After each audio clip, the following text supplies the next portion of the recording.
Master Bruce, I need TP from my butthole. No, Alfred, I'm gooning in the goon cave. This is all the power you ever had. Now it is mine. Pity, there's not more time for us.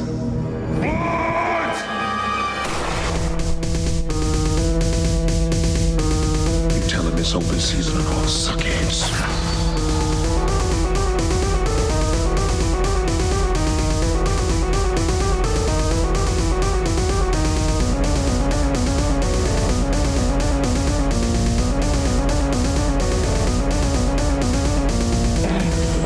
Just gonna have to teach you a lesson. No more clowning around. Fire!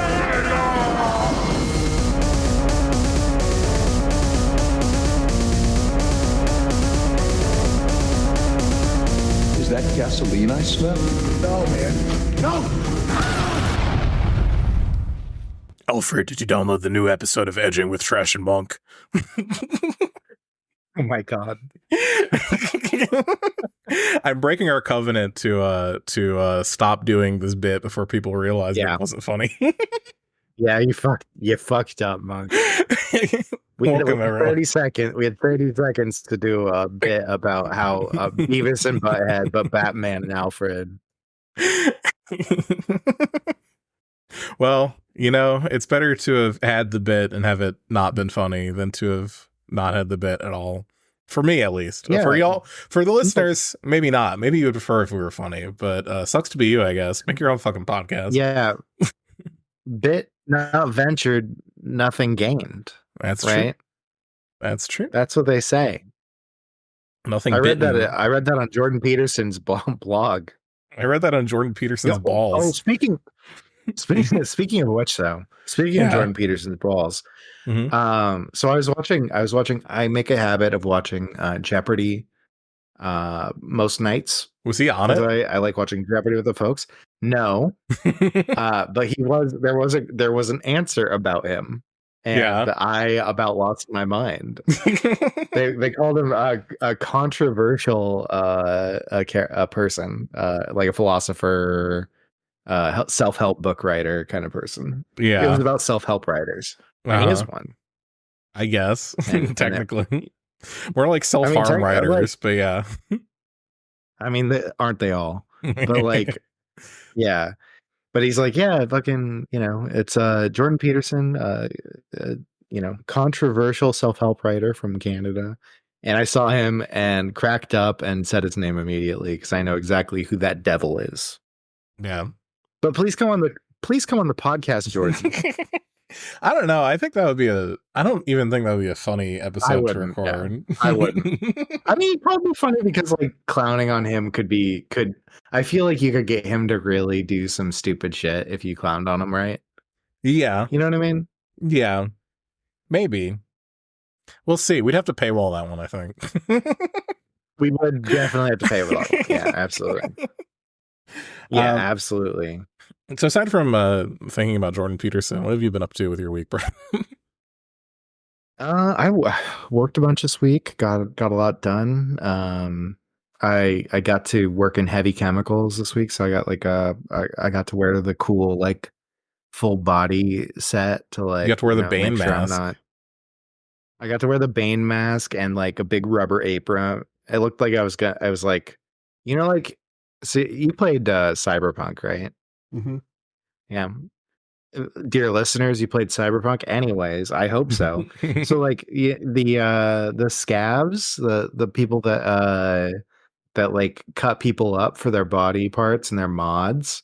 I looked kind of like one of them, and I just really appreciate looking like I'm in like a fucked up black market anti-surgery, doing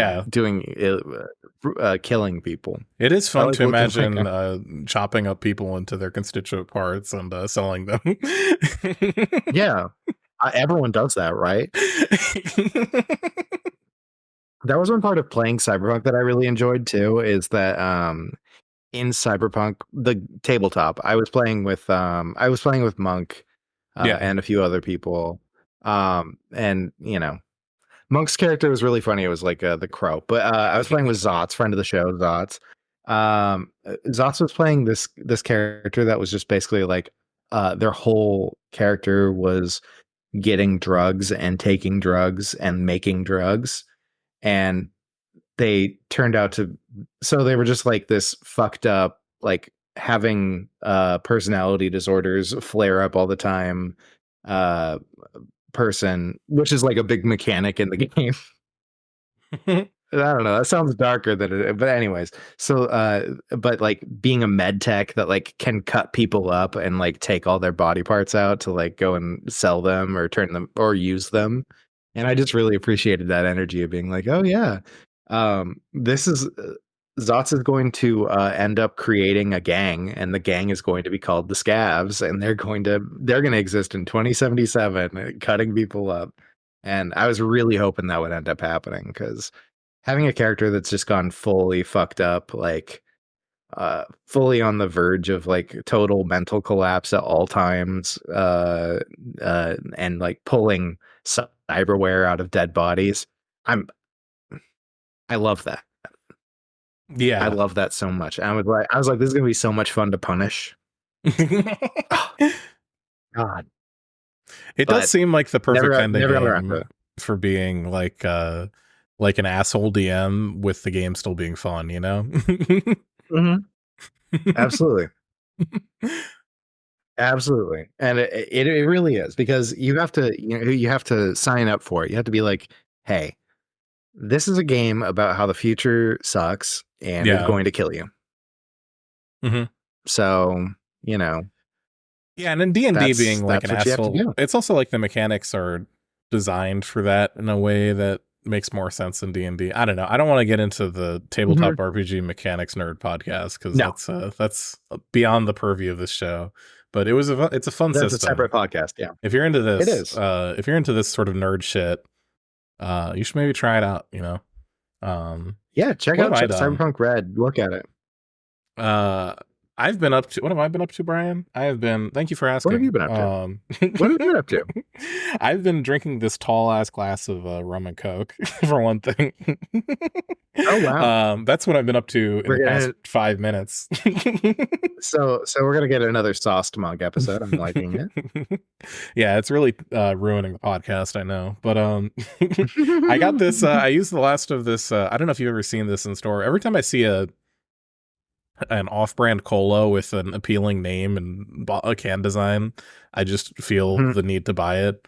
This time I got one called Tropicola. Okay. I don't know what makes it tropical. It just tastes like bad Pepsi, but it was kind of funny that it was called Tropicola. So I'm like, well, let me buy this and I'll make a rum and Coke.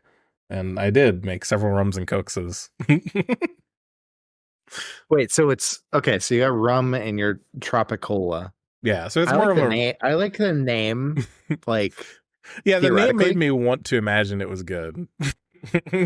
Yeah, but then it's like bad Pepsi, and it's like, if you have something like that, you got to do something with that name. You can't just be like, yeah, it's Tropicola, and it tastes kind of like right. Yeah, if it was like, if it like had like more of like because what I really want from like a soda is I want like botanicals. I would love for it to be like heavy on like the cola nut, and then have like a tropical twist on that, you know? That's what I would do with it if I was in charge of the brand, but it does not taste like that. It tastes like sugar water. Yeah, much like Pepsi. Yeah, much like Coke, to be honest. I mean, at least Coke has something. There's something in Coke. I don't know. I realize if you don't drink like a lot of soda, Coke tastes like it all tastes the same. Just really sweet. But Pepsi straight up. Sorry, Brian, your voice is getting eaten on my end. Okay. Are we back? Are we continuing? Yeah, let's continue. And I'll just put a cut in here, I guess. I'm gonna clap a bunch. That won't show up because it's gonna get deleted. Whatever. Here's our cut. It would be really funny if I ever get to edit this. Okay. You want to? So Tropicola, I guess. We'll start from there. It should have pineapple flavoring. Brian said that while my internet was eating everything. I should have lime. Lemonade is good. That's the recap of the bullshit you missed. Yeah. There was some stuff in there. Tropicola, you're on watch. You're on the Snyder list. You're on the Snyder list. We might destroy you. Yeah. It's yeah, yeah, you good? Don't worry about it. Anyways. Our live studio audience, we're receiving a message of Neil Patrick Harris with the 2016 Joker makeup and tattoos in Star Trek The Next Generation, passing a blunt. Mm-hmm. Yeah, it does tattooed across Neil Patrick Harris's Harris. Bald, you know, is that what I said? No, that's what I said. I don't know what you said. I think my brain's melting. I think so too. I'm gonna blame this rum and Coke, which I'm taking another sip of right now. I just hit a CBD gummy, so I'm twisted, you know. Oh yeah, this is the flop episode. Yeah, this episode sucks. Alrighty, you want to just fucking talk about the movie? This cold open's been an unmitigated disaster. Let's talk about this fucking movie. It's been rough. Yeah, let's talk about the movie. Hey, Batman Begins. Yeah. Begins by taking hallucinogens in the mountains. I've been there. Yeah. It's funny how the major plot point of this movie is Batman smoking fucking Datura or whatever, and like I don't know. I've never tried Datura or whatever or peyote or any of the fucking scary flowers, but I think I could handle it. I think that fucking even the super concentrated like scarecrow gas in this movie. What do you think? You think you could take it? I think I could take it. I couldn't take it. That would destroy me. I think I have the mental fortitude to withstand any weaponized hallucinogen. Yeah. I have like a plus 10 to my will saves. Okay, but I'm just saying, like the white Datura is one thing. Blue Datura? Like, what's going on with that? Yeah, that is true. I don't know. That's some next level shit. That's some research chemical, but from nature. You know what I mean? Yeah. And you know what? Yeah. I want to try it. I would like for the people who made this movie, who definitely had a real drug like that, because movies never always are 100% real, right? I would like for them to send me some of the drug they have laying around from 2000. Send me blue flower drug. Yeah, no, that shit seems rough. But also, yeah, the what's his fucking name? What's the director's name? Christopher. Oh my god, Christopher Nolan. I don't think Christopher Nolan has ever done drugs, probably. And that's good. He seems like the kind of guy who wouldn't. You know what I mean? Yeah, I think I see where you're coming from with that. Yeah. Although maybe we're wrong. This is another example of why it's funny that we don't do any research. I would love to get someone fucking calling out our shit and going, actually, Christopher Nolan has an active Arrowhead account or some shit.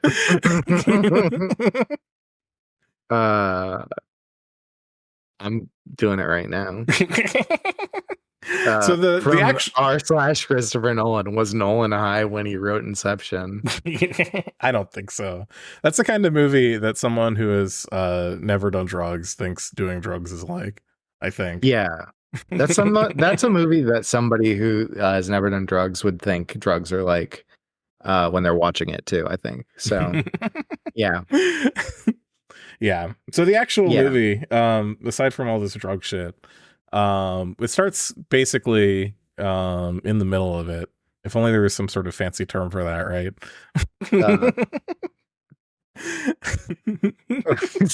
What the fuck? It starts in the It doesn't start in the middle. It starts a little bit in the middle. It starts in the later part of the beginning of it, where it starts in media res. There you go, fucking brilliant. There you go. Which I think literally means in the middle of it, but okay. Yeah, but like, wait, so what starts in the middle of it? The drugs? This movie.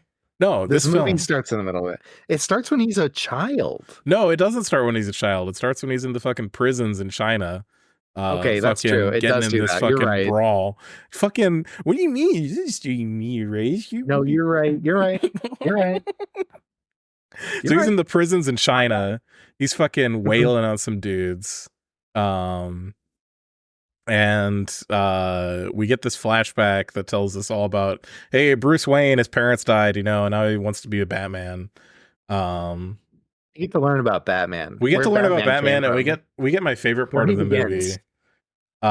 In Batman Begins, the beginning of Batman is that he's trained to be a ninja. Yep. Which is, I think, new lore that I don't think existed elsewhere. I unironically think there's rules, but I also would like to see most movies begin with someone learning how to be a ninja. So it's like, oh, how did you become Batman? Oh, because you were like listless and lost in the wilds of like rural China. You were met by ninjutsu master Ra's al Ghul, and who trained you to be a fucking badass, and then you were like, no, I don't want to kill, and so you left the ninjas and ended up killing the guy you thought was Ra's al Ghul.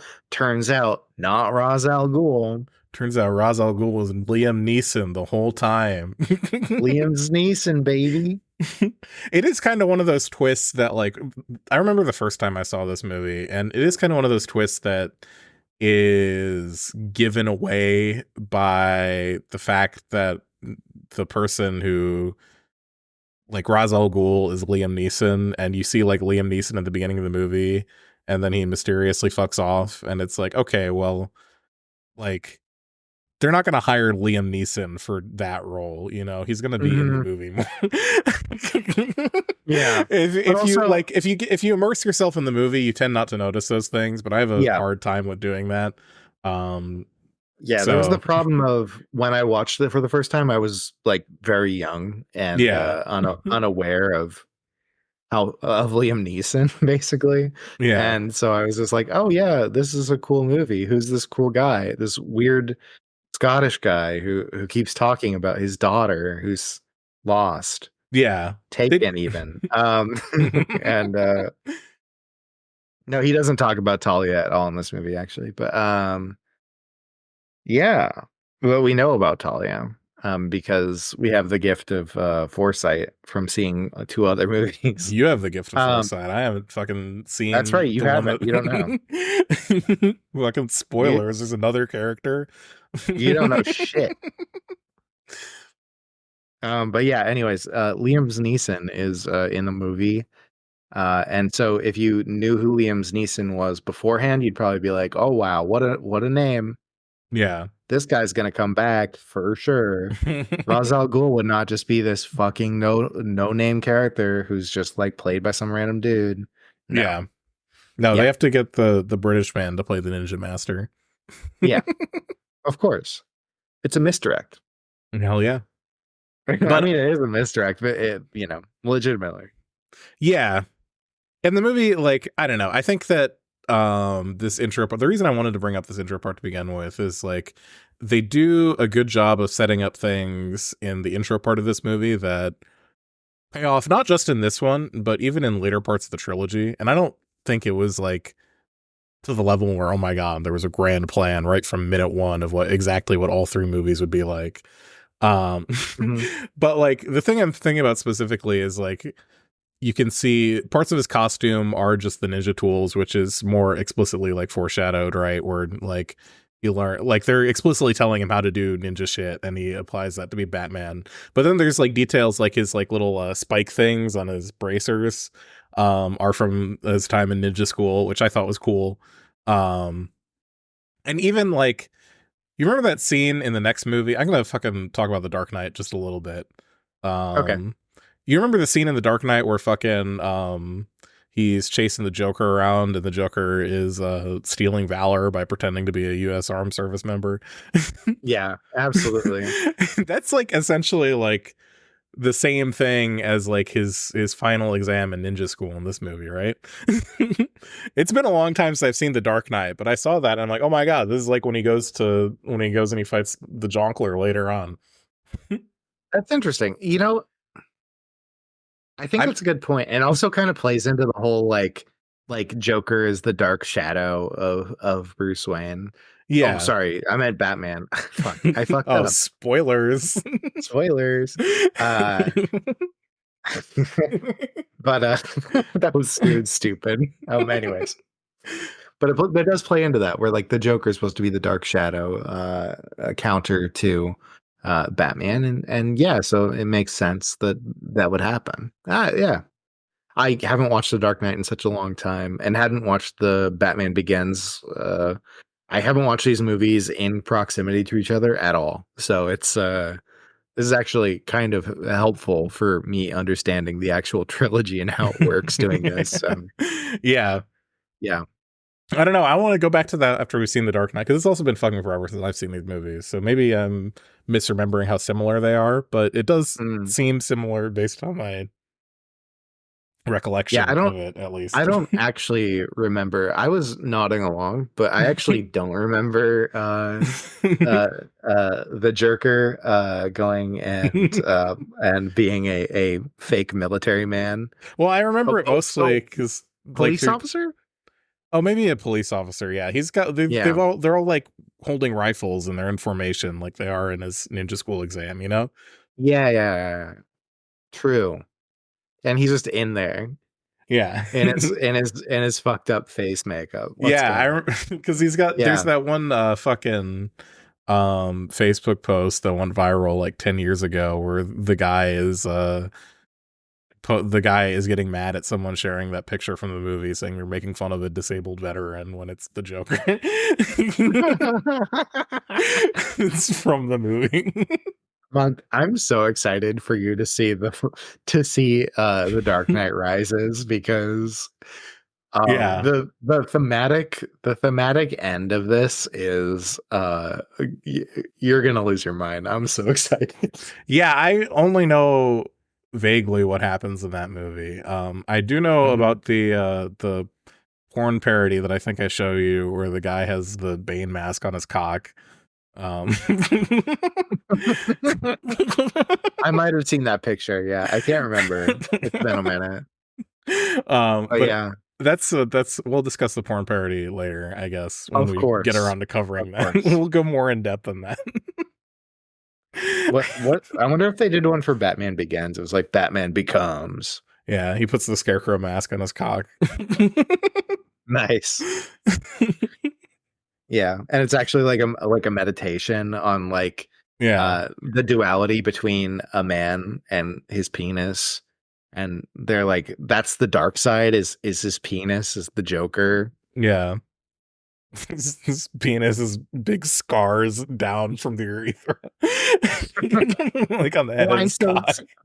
Why so serious? Why so horny? Oh God. Sucks. Yeah. But yeah, porn parody should definitely get its own episode. Absolutely. No, we can't do that. We'll tie it in with the movie.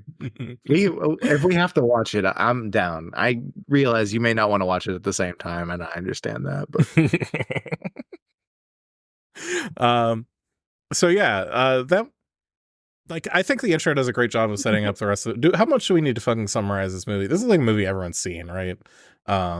I don't know. I would imagine, but it's also one of those movies. There was such like a long time between the time it came out and The Dark Knight that it's like, I don't know if it was obvious to everyone. It wasn't obvious to me that they were part of a trilogy when The Dark Knight came out. Yeah, that's fair. And so I was like, I don't think I knew about that either, to be honest. Yeah, I was like, oh, I remember that movie. Oh, it also had the same Bruce Wayne played by Christian Christian Bale. Christian Bale, thank you. I'm so glad I fucking looked that up, because I swear to God, I was losing my mind because I could not remember Christian Bale's name for like the entire time we were watching the movie yesterday. It's funny too, because it's a name that like I've been hearing about my whole life, right? And I've known his. I just kept thinking American Psycho. Yeah. Or Patrick Bateman. Patrick Bateman. He's got the fucking. Well, I mean, he's reprising the role here. Kinda, yeah. You know, he's got those business cards. He kind of does. This is like the second, because like the last time we had a Christian Bale encounter on the show, at least, I don't know if you've been a big Bale head outside of that, but the last Christian Bale thing I watched was actually Reign of Fire.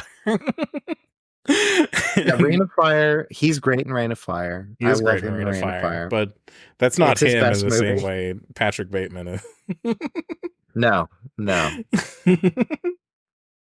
I think Reign of Fire is the only movie I've seen Christian Bale act in. So, and that's when he like growls a little bit. So that's something. Actually, you know, he does have some moments. He has some moments. I gotta say, I do think that he acts like when he has to like pretend to be the billionaire playboy. He does it pretty well a few times. I'll give him that. Yeah, I think you brought it up when like, so there's like a scene midway on the movie where he's talking to like Rachel, who's this like childhood friend who he's been estranged with because he tried to kill somebody and Rachel wasn't happy with it. Mm-hmm. So he's like reintroducing himself to Rachel after years outside of Gotham. And he's trying to act like a billionaire party boy so that people don't suspect he's Batman, but he also kind of wants Rachel to know he's not like a billionaire party boy. So he's like being like, this isn't who I am to her. I'm not actually like this. And she's like, well, you are acting like it, and actions speak louder than words, Bruce. Yeah. And then she's like, I'm gonna go be a lawyer. Yeah. I'm gonna be a girl boss. It's so fun. It's fun watching this movie too, because it's like also Batman has been the subject of like fucking eternal discourse about fucking superhero fascism, and I think this movie does a pretty good job of not falling into that trope, like, and like explicitly like rejecting that. Yeah, and I think that it's that Nolan actually does a pretty good job with that. Nolan in general does a pretty good job with it, because like in this movie specifically, it's like, yeah, people are like, because I left home and became a nomadic, I really wanted. Never mind. Because I became a nomadic war machine in the wastelands of China, I I have learned what it is to steal and what it is to be a criminal, and that it's not all caused by like people being bad, and that sometimes you're just doing it because you have to eat. And he's like explicitly says that in the movie, and it's like, oh, okay, that's kind of cool. Which is different than a lot of Batmans, which are most Batmans are like, I saw you steal an apple, I'm going to rip your anus out. And it's like, and so that's great. And also, it does kind of reject that in that, you know, the strict interpretations of law and order that are held by Ra's al Ghul and the League of Shadows, and also by the police, are not the things that Bruce seems to care about in this movie. So yeah, it's pretty explicitly like the ideological like focus of this movie in particular is like the conflict between like Ra's al Ghul's like eye for an eye. We have to like purge the degenerates from our society, which I think is like pretty close to something he actually says. He literally does. He talks about the decadence and degeneracy of Rome, and how the League of Shadows actually was the one that destroyed Rome. Yeah, so like the conflict between that and the hey, maybe you're being a little bit extra, dude. Yeah. Maybe if the guy dressing up in a bat costume and flying around beating people up at night is telling you, hey, you're being a little bit extra, you need to take a step back and rethink a few things. Yeah, give it a thought. You know, I realize that you're the League of Shadows and that you're like fully dedicated to, you know, creating Hitler's new order in the Americas. But you know, maybe take a step back.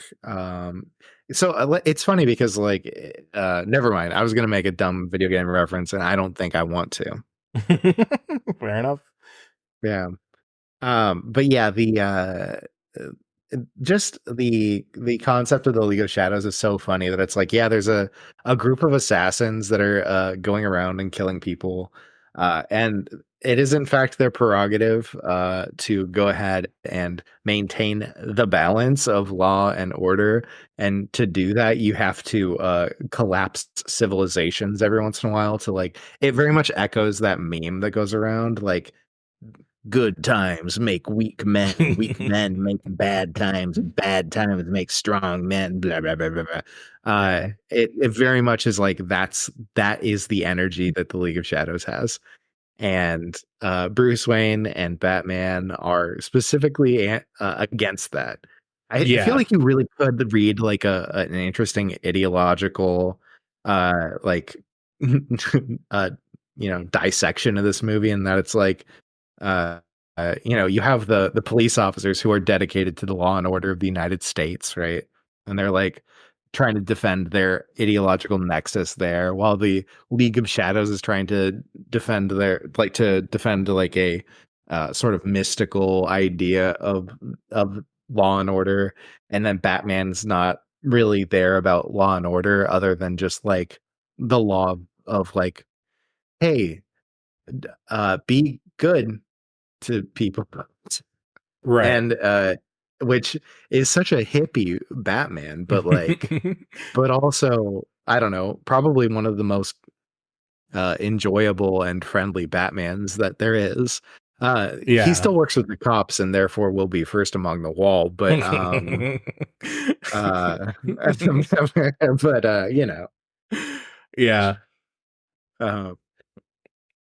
Yeah, I don't know. I don't think that the movie is like it's still kind of lived up, you know. But it is nice that it's lived up in the way where it's like it like actually there's a certain point in like the last 10 years or so where I think not like liberals as like an entirety of everyone who is liberal, but like the capital L liberal establishment decided that it doesn't have like morals anymore. So as opposed to the American right, which does have morals, they're just evil. The evil like morality. Like the like liberal party in America seems at this point to be literally just clinging onto the power for the sake of like having normal things happen, as opposed to like trying to advance any particular like set of goals. Whereas this movie, it's not like something where I can say like, oh my god, Batman is based, but it is something that at least doesn't feel like the same sort of like cynical, well, we have to vote for her type of Poindexter shit that has been running rampant. that has come out every year. Like, it's that kind of like this has morals where like people who are just like, I'm going to pragmatically choose the lesser evil until I become. I think that Joker. comes up in the next movie too. Yeah. Dog, I'm so excited for you to see The Dark Knight Rises. Oh my god. Yeah. It's funny that that's the one you're excited about. Yeah. Well, it's the one that I think people have the most criticism of. Yeah. And they do have some good reasons for that. But I'm interested to rewatch it myself, just to, to like be able to reinterpret the text in the context of the trilogy, because I haven't done it ever. So yeah, fair enough. This is novel for me. You know, this is a novel dissection. So, you know, excited. Yeah. What else happened in this movie that was interesting? I liked fucking Scarecrow a lot in this movie. I think Scarecrow, we already talked about fucking the Scarecrow gas, but definitely I think the best villain. I've weaponized the blue Datura. Yeah. Weaponized hallucinogens. Fucking insane. Yeah, I loved that. Yeah, the Scarecrow mask, I think it's really cool that it's just like so shitty. Yeah. That rocks. It's like, yeah. But do you like my mask? Like Cillian Murphy, just love that guy, I gotta say. And I really appreciate how they handle the Scarecrow in this movie. Also, they don't kill him, which is something that most villains it seems to happen to in not always in the Nolan movies, but in a lot of superhero movies since the Nolan movies, it's been operating procedure to just be like, well, you get a villain in a movie and that villain's gonna die in that movie. And it's like, okay, that, and just you burn through villains so fast that you have to end up going to like de-string villains to keep the franchise going for any amount of time. And nobody wants that. Come on. Yeah. That's fucking stupid. I do think the MCU is particularly guilty about that for a long ass time. They kind of have turned the game around. Now they're finding new and inventive ways to fuck up villains by casting Robert Downey Jr. as them. Yeah. Like, what's up with that? I don't know. What you doing there? You know, he was playing a different character in the MCU before. The only thing I can imagine is that they're making their Doom is like a multiverse Stark that turned evil. Oh, okay. I can see how that would be. That's still fucking stupid. Yeah.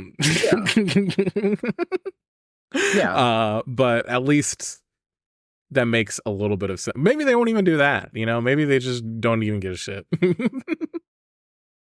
Did you ever watch, I think it was it Multiverse of Madness when they had John Krasinski and like a bunch of other people that were just like, we're like kind of like the heroes, you know?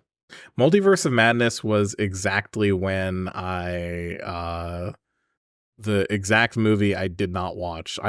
Not for any particular reason. It's just I was catching back up on the MCU shit and I had to watch fucking Eternals and fucking Shang-Chi and all the bullshit fucking TV show. I was like halfway through Moon Knight, I think. And there's like a twist in the middle of Moon Knight that I thought was really fucking stupid. Yeah. And I gave up. Like, fuck this. I'm like, no, I can't like Oscar Isaac enough to make up for the show sucking. So yeah. So I still want to go back to it, but there was such like a big like shitty toilet paper roll of MCU movies during and like after Infinity War. I think there are a few that I'm looking forward to. I'm looking forward to doing one for the podcast coming up soon that will remain unnamed. Unless we've already named interesting. It. I don't know. I want you to DM me though. I want you to tell me. We literally were talking about this like yesterday. Yeah, but I have the memory of a goldfish. Okay, I'll tell you after. DM me. Yeah, but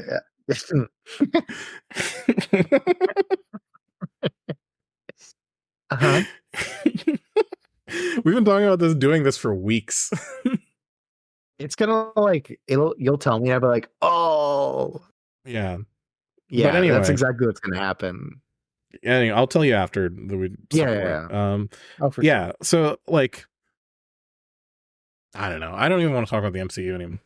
To be honest. No, let's knock out the MCU. It's kind of the only point is that it sucks right now, and it sucked at points in the past. I don't know. I think the MCU has been good at some points. That's all I really wanted to say. There've been a couple moments, but not many.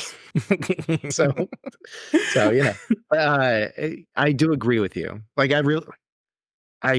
to keep talking about this, to agree with you, I have to keep talking about the MCU though, and I don't know how to do that. So, anyways. Batman did kind of, I think kind of started this trend. Batman Begins kind of started this trend with Ra's al Ghul dying. I could be very wrong about this, but it's, for me, in my heart, in my timeline, this is what happened. Okay. And I don't care about reality. This is true to me. And because I'm in the League of Shadows, and material reality is dead. Fair. I'm kidding. But if anybody actually knows the real origin of killing every villain in every movie, let me know. They do let Scarecrow survive this movie. He just gets tased in the face while he's tripping on drugs, which does rock. I do think that fucking rocks, but also is very, very weird and fun. I mean, it's so cool to just be like, yeah, I'm fucking Scarecrow. I'm riding around on a fucking horse. And then Scary Batman is also in the movie because of Scarecrow. Scary Batman's so good. I love Scary Batman so much. There's two Scary Batmans. There's the oh yeah, there's the two. There's the red eyes one, and then there's the melting face one. Oh, the melting face one's my favorite though. I remember that one all the time. It's like, oh yeah, what happened? Oh, Batman gave the Scarecrow the nasty spray, and then he was yelling at him, and the Scarecrow, you get to see the Scarecrow's view, and the Scarecrow's looking at him, and his face is just like, like, oh my god, yeah, goes so hard. I do like that Scary Batman a lot. My favorite is still the one that's like just casually gliding over all of the inmates in Arkham, who are looking up at him, and he's just got these glowing red eyes and mouth going. It's really good. It's really fucking good. What a cool movie. Yeah. I do like this movie a lot. You know, I do. It's a good one. It's a keeper, I gotta say. Yeah.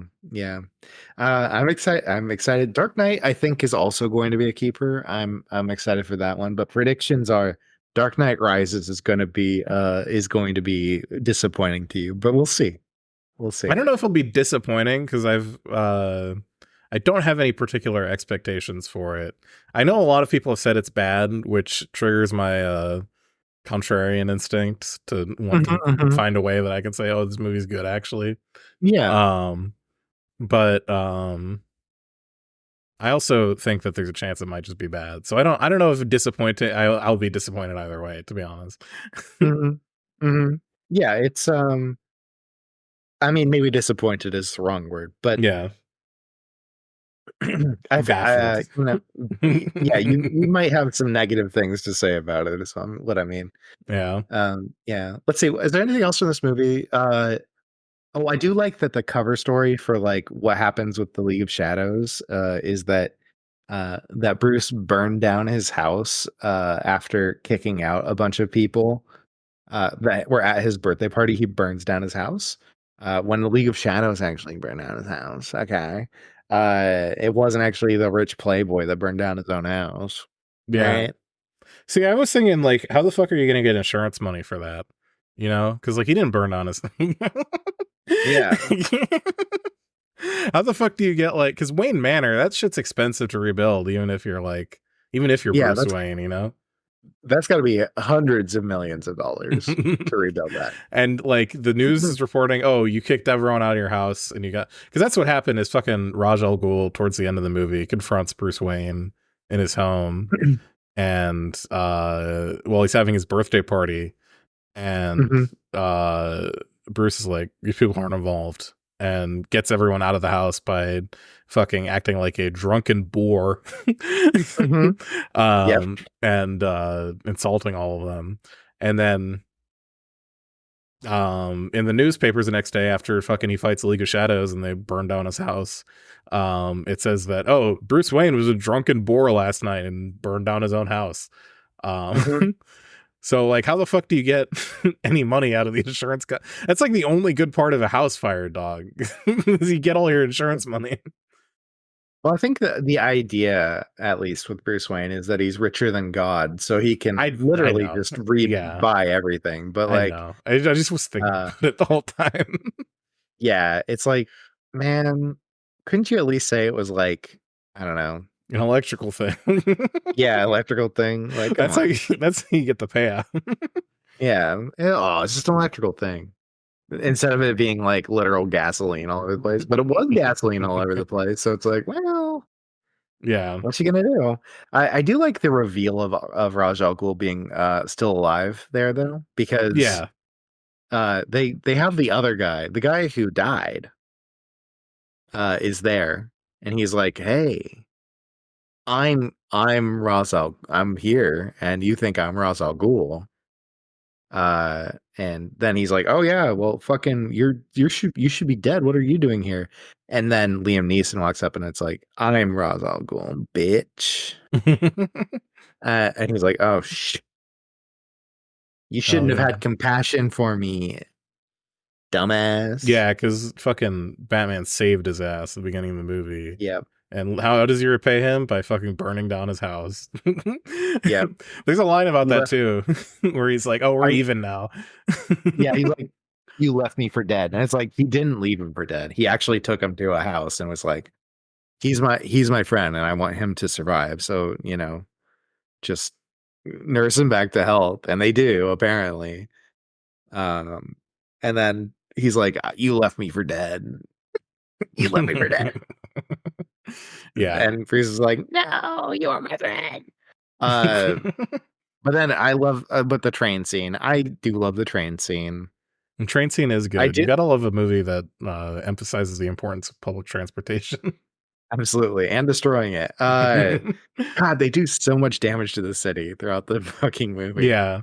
Oh my god, we need to talk about driving the on the roofs. Yeah, the Batmobile chase. God, that shit rules. The Batmobile is a menace. It's like literally some like, I thought it was funny when they brought out the Batmobile or something, because it like one of the cops was during the chase scene said something like, oh, I want one of those. And like I just kept thinking about like that was Gordon. Gordon said that. I gotta get me one of those. Like, but it just made me think about like the all of like, all these fucking podunk ass suburban towns where the cops have essentially like the Batmobile for their like 10,000 population suburb. Yeah. I love when he was driving around and they're like, oh, it's a all black tank.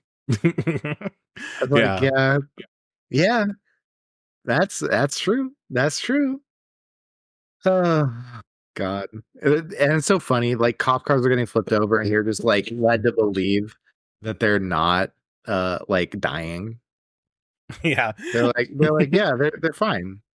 I think that's just how Batman has to operate though, is you have to sort of just look the other way, and when the I don't kill people thing comes up. It's like, you punched somebody through their chest. Yeah. And it's like, no, they're fine. You know, like in sword fighting and you were cutting people. They're fine. Yeah, that person's got like a concussion and they're gonna like be like, they're not dead, but they're gonna be like fucked up like the rest of their life. Yeah, they're fucked. You broke their skull open. They're gonna have a permanent migraine for the rest of their life. Yeah, they've got a traumatic head injury. They're gonna be fucking a Republican now. That's actually what happens to Gotham City, right? Is that Batman beats too much wholesale ass and turns everyone into a fucking freak. Everyone's got fucking brain damage, so they start voting for like for like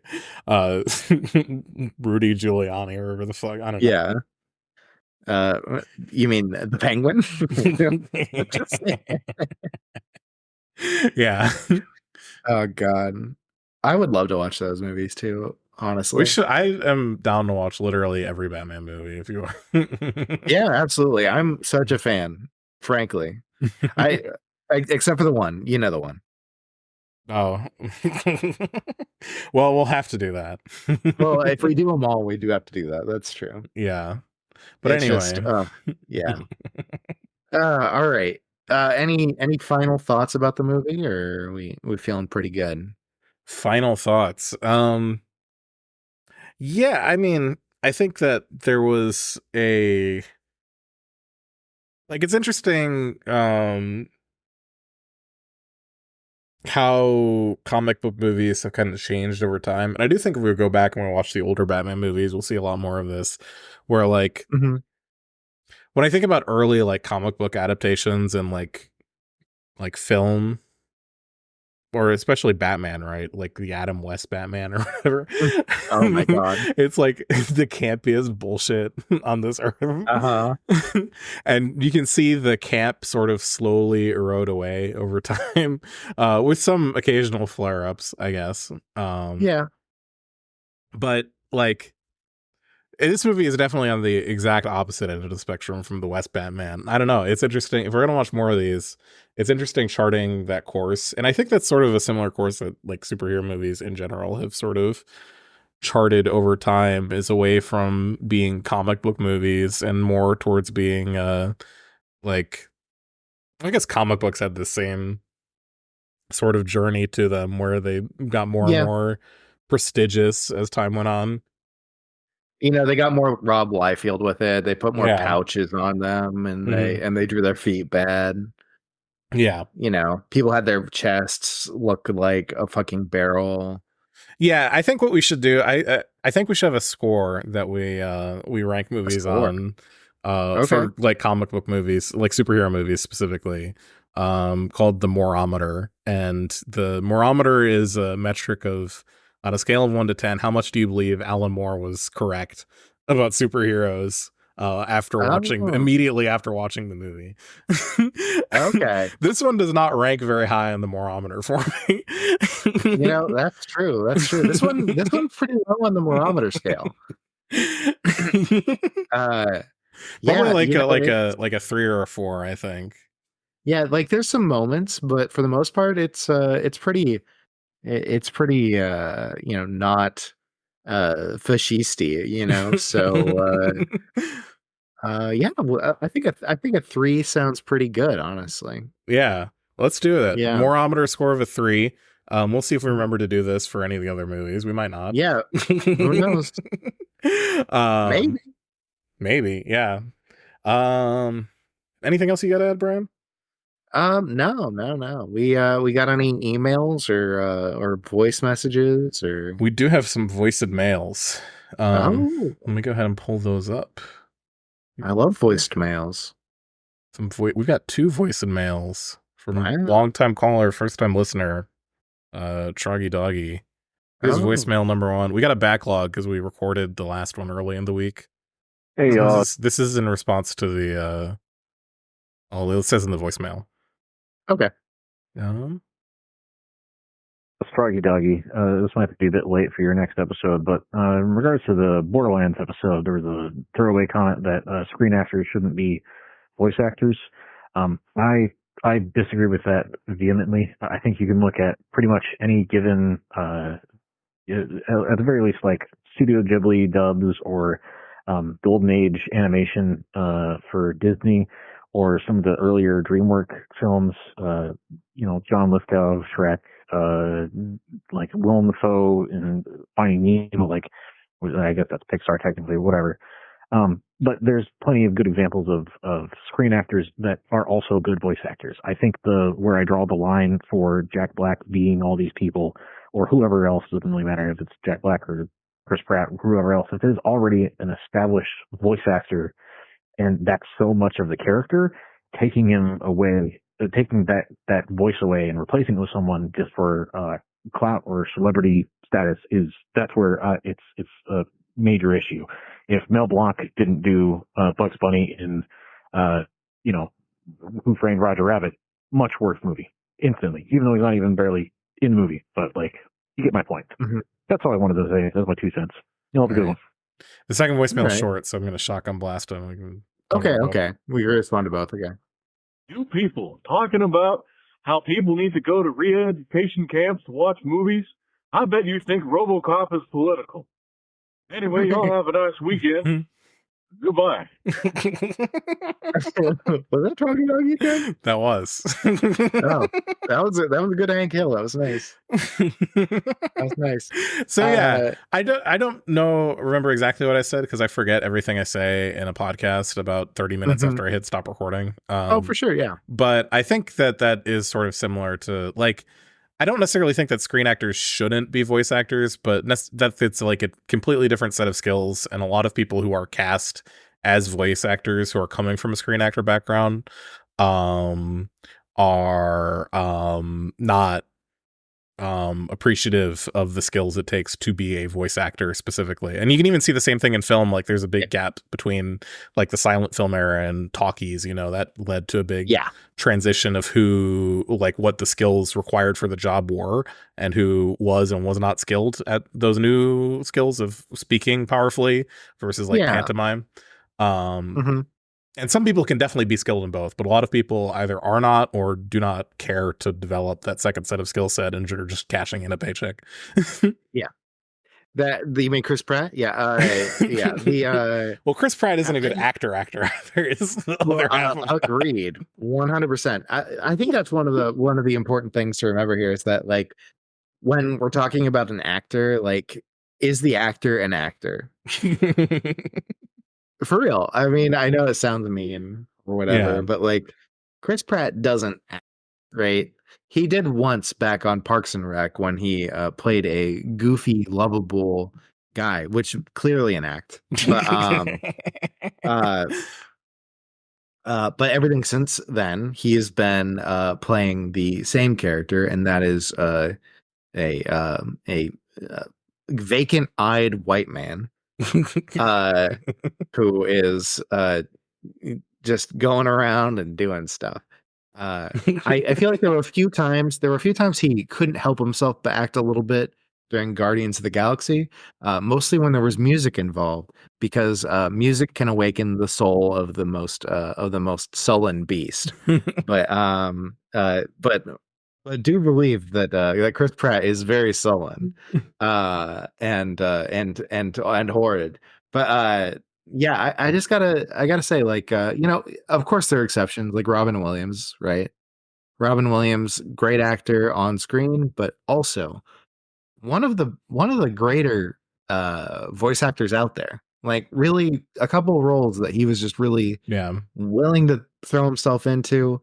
And that's it. It's like he's willing to throw himself in there to do a voice role as a voice actor. And that's something not everyone's willing to do. A lot of people's acting is very like focused on being physical and like facial expression and that kind of stuff. And you can't just take a name and throw it onto something and be like, this is going to be great. Case in point, Jack Black can do really good voice acting, right? But in Borderlands, horrible. Yeah. Dog shit. I'm really looking forward to the Minecraft movie where you're going to be able to see Jack Black not care about the physical acting either. As the he Minecraft plays the role of movie, Steve. Which is filmed, the Minecraft movie is filmed eerily similar to a Surface Pro commercial. From everything I've seen in the trailer. It looks bad.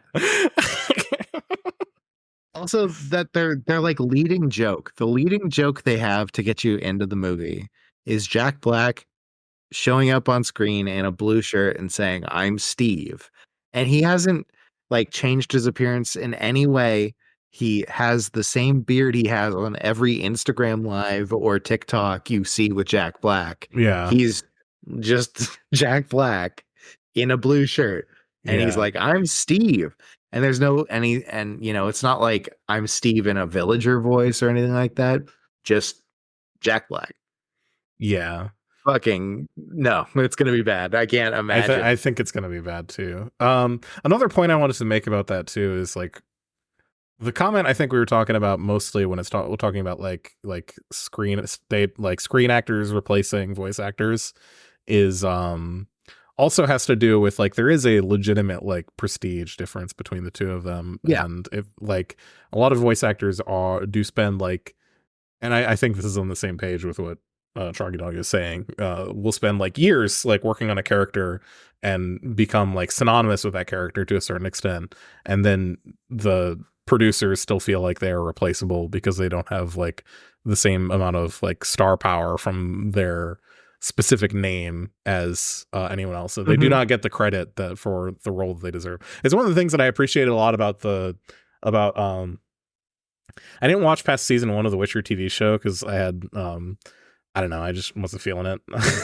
But I did really enjoy Henry Cavill specifically. There was like an interview with him where he was specifically giving Doug, whatever his last name is, credit for his performance as Geralt in the Witcher games, which he voice acted Geralt for. That was like a long ass role to play because you're spending fucking hours and hours in the voice studio for those long ass video games.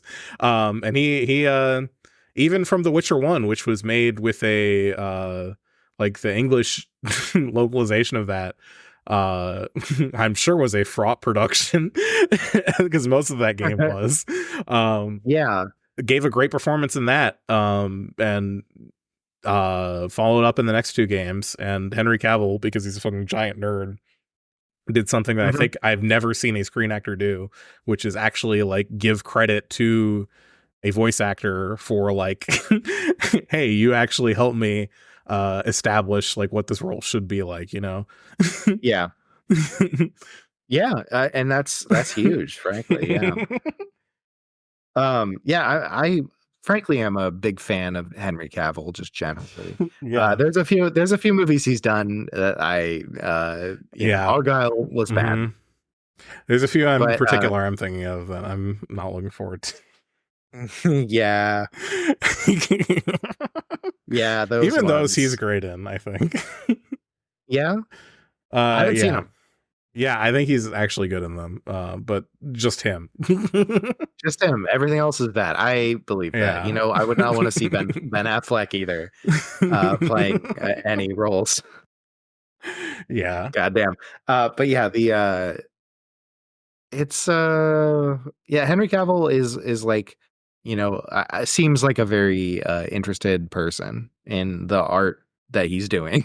You know, the thing is like, this is like a huge problem with the commodification of art, right? Is that, you know, the reasons that they're choosing these people are to make it more marketable.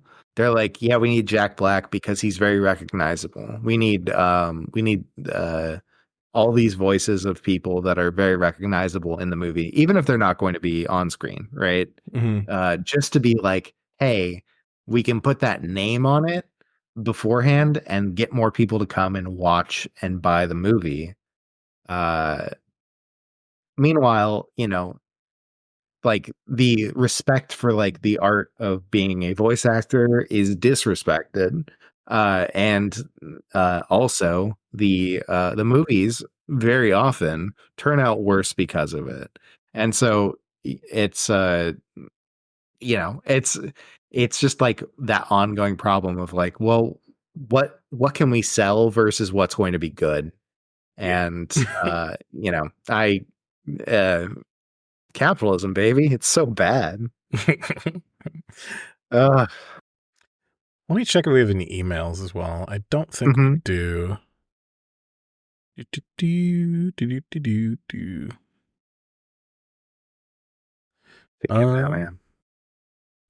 don't think we have anything. Yeah. What is this? Don't click on it. What is this?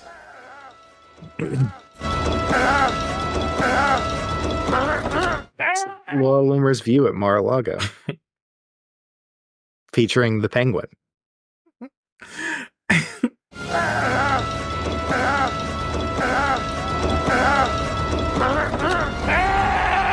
Yeah.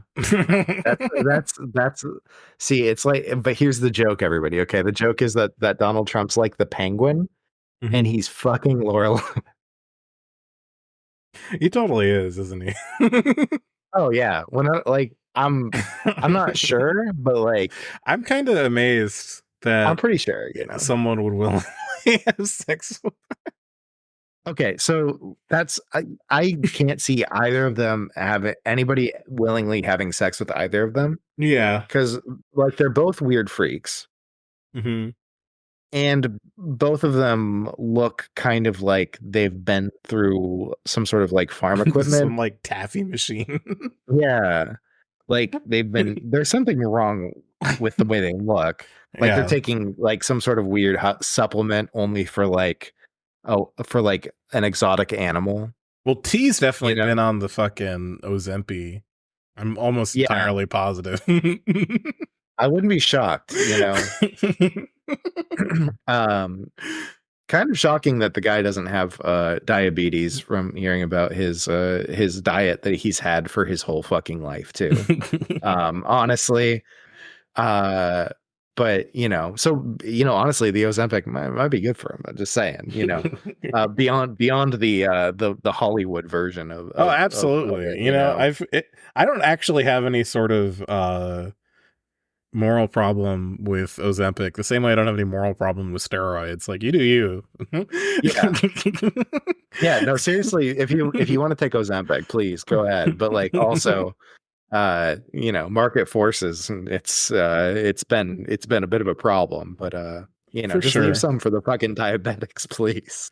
Well, I mean, isn't it gonna be like fucking like isn't the generic awaiting FDA approval or some shit? Yeah, I'm sure it's not going to be a problem at all soon, but oh well. Yeah. Now we just have to worry about $200 COVID shots. I gotta get mine. I'm gonna get my COVID flu combo wombo. Yeah, same. It's really fucked that I haven't gotten it yet because I literally live next door to a Walgreens. Oh my god. I can just walk over and get it, and I have not because I'm fucking a lazy asshole. I mean, the big money right now is on getting it in October, so you get some coverage into the winter too. Yeah. But I don't know. I don't know who the fuck is actually telling people to do that, so I do whatever the fuck you want. Yeah. We'll see. I'll get it when I get around to it. Yeah, you'll get around to it. Anyway, speaking of things we'll get around to, we got to get around to ending the show. We sure do. You can contact us at all the places. edgelordpod@gmail.com, at Edging Podcast on Twitter. We got the Edging Hotline. That's at 920-350-3343, 920-350-EDGE. So good. And we're around individually at places. We're on Letterboxd. No one follows us on Letterboxd.